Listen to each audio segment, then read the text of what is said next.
Aplikimi për vaksinim për persona të tjerë duhet të bëhet online përmes platformës e-Kosova. Hapi i parë që duhet ta bëni është të kyqeni në llogarinë tuaj.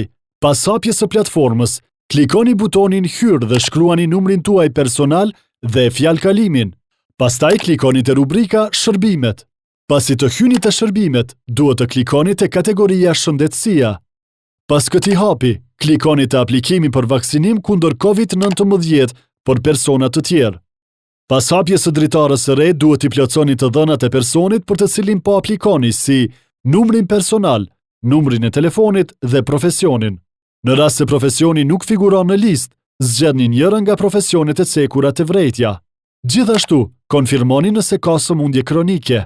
Krejt në fund shtyp butonin Apliko. Pas aplikimit të suksesshëm, do të njoftoheni përmes emailit.